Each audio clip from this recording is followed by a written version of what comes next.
Hi, Sagar classes @UNRRO তথা সমূহ শিক্ষাৰ্থীক অভিনন্দন জ্ঞাপন কৰিছোঁ।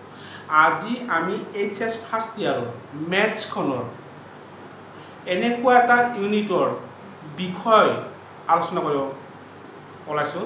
সেই ইউনিটৰ নাম হ'ল কনিক সেকশন, অৰ্থাৎ ইউনিটৰ নাম্বাৰ হ'ল 10, এক্সাৰসাইজ 10.1, question number 2, অর্থাৎ question number 2 যে কি কনিক section exercise 10.1 class 11 ম্যাথছৰ question number 2 যে সেন্টাৰ -2,3 and radius 4 আছে। গতিকে এই প্ৰশ্নটো যদি আমি সলভ কৰিব লাগে কিমান ইজি প্ৰসেছত কৰিব পাৰিম চাও আহা। ফাৰ্স্ট আমি কি লিখিম given okay center equal -2,3 or h, okay. Next to radius, radius, radius is symbol r equal to 4 আছে clear। এতিয়া আমি কি করব ফর্মুলা প্রয়োগ করব। ইয়াত এটা প্রসেস লিখে মারা যে ইয়াত কি হবে h equal -2 হ'ব আৰু k equal 3 হ'ব। এইটো আমাৰ প্ৰসেস মানে যে ইয়াৰে ফাৰ্স্ট নাম্বাৰ ইয়াৰে সেকেন্ড নাম্বাৰ ইয়াৰে সেকেন্ড নাম্বাৰ ওকে। এতিয়া আমি equation formula equation of circle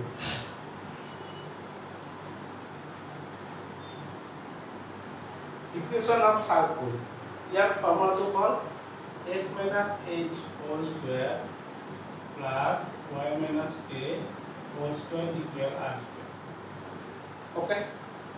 এতিয়া আমি ভ্যালু লিখি যাম x থাকিব h মানে কি আছে -2 মাইনাস এর মান কি হ'ব প্লাস স্কয়ার y মানে কি -3 আছে স্কয়ার ইকুয়াল r মানে হ'ল 4 স্কয়ার ওকে। এতিয়া আমাৰ ফৰ্মুলা কত যায় এটি a plus b whole square a plus b x মানে a আৰু 2 মানে b a plus b whole square formula a square plus twice b plus b square. ইয়াত আমি লিখিলাম কি যে x square plus 2 into x into 2 plus 2 square. এটা y minus 3 অর্থাৎ a minus b whole square ফর্মুলাটো y square minus 2 into y into 3 plus 3 square আৰু এটা 4 to the 16 ওকে।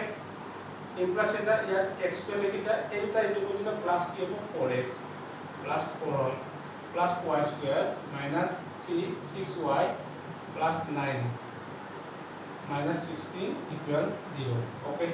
ইমপ্লাস মধ্যে x square plus y square plus 4x minus 6y okay। এতিয়া আমাৰ plus কৰা যে 4 আৰু 9 প্লাস কৰিলে কি হ'ব 13 minus 16 equal 0। This simple symbol is x square plus y square plus 4x minus 6y minus 3 equal 0। যদিহে আমাৰ এই প্ৰশ্নটো এই ধৰণে যদি আমি সলভ কৰিব পাৰো তেতিয়া হলে পৰীক্ষাত আমি 2 নম্বৰ বা 3 নম্বৰ নিশ্চয় লব পাৰিম। Thank U.